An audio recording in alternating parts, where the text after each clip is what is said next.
It was on a single play in an otherwise innocuous game in February that LeBron James's defensive reputation hit an all-time low. The play went viral, used to illustrate unparalleled laziness or incompetence. But was this play symptomatic of a disastrous defensive season for LeBron, or was it cherry-picked and taken out of context? Let's rewind a few possessions back in the same game. This is minutes earlier, with LeBron guarding Bruno Caboclo, and this makes James responsible for helping against the roller in Memphis's pick and roll. LeBron gets there in time and contests this shot well. A moment later, LeBron is matched up with Memphis's point guard, and he forces a turnover trailing him around a screen. This hand in the passing lane is textbook and leads to the steal. 2 plays before the Caboclo disaster, LeBron's in a similar defensive spot with the pick and roll run on the other side, and this time he's early in help, feels Caboclo cutting behind him, but doesn't abandon Valanciunas under the rim. The result is his second steal in a minute. On the next trip down, Memphis wants to spam the same pick and roll with Valanciunas against an empty side, and again, LeBron reacts quickly to meet him outside the circle, and this time uses his strength to body up with the 270-pound Valanciunas, and then does a good job corralling the rebound. After this string of solid to really good defensive possessions for LeBron, he's again looking to sniff out Valanciunas' roll action, only this time Caboclo sets up above the break. It's unclear whether James wants teammate Reggie Bullock to zone up responsibility here so he can help against this action, but it's unlikely that he even sees this shot as a negative. LeBron is a scout-heavy defender, and up until this shot, Caboclo was a career 26% three-point shooter on 82 attempts. LeBron's reaction isn't necessarily about any team error, it's that they dared Bruno to shoot, and he burned him. James has always been a calculating defender, and you'll see plays like this throughout the year that make it look like he's disengaged.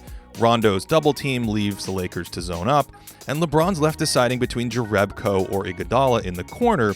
Only Iguodala in the corner is higher percentage, so LeBron is daring Jerebko to drive or shoot. There are times where it looks like he's completely botched a play, but a closer look says otherwise. LeBron's man springs free while he stands there, but the Lakers will switch this, and there's no reason for McGee to hug up to DeAndre Jordan of all people. LeBron immediately asks him what he's thinking.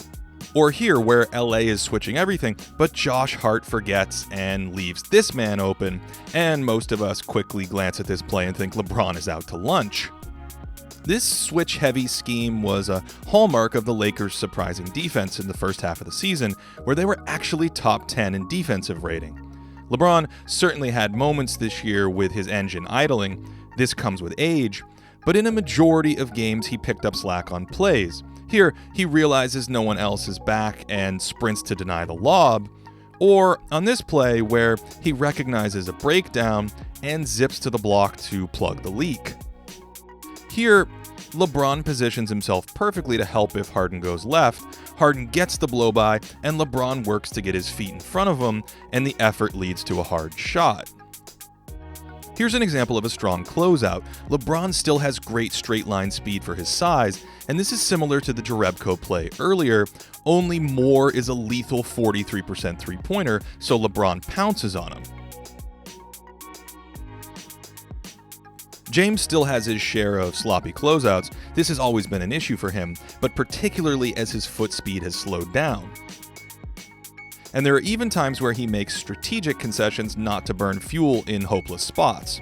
The right play here is to fight through the screen and contest, but LeBron isn't bleeding massive value on these plays. He's trading off small bits for energy on offense.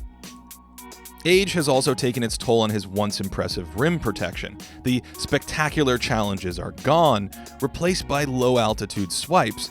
He often forgoes a hard contest at the hoop like this. And carrying over a trend from his last season in Cleveland, James is now sliding under to draw more charges, and for much of the season made a concerted effort to help outside the circle like this. This is a habit that shows up in the data. As LeBron has aged, his charges per minute have moved from the bottom half of the league to the top, tripling in frequency since his days in Miami. He does still have that 7-foot wingspan and can impact plays in the paint. Here's a great example in space where he erases Jeff Green's head of speed. LeBron hasn't lost too much defensive versatility either. Here he is guarding Chris Paul, a point guard, and he still fares well against wings, powering through a screen here and then again, hand in the passing lane fundamentals to clog this DeRozan drive. He's still versatile enough where you can't matchup hunt against him, which helped him fit with the Lakers' switchable scheme this year. Here, he's playing center, but able to meet a lethal pick and roll guard at the height of the screen, then slide with him for a block. And that ability to provide some friction in the paint boosted his defensive value this year. With that said, he's not necessarily elite in any of these areas.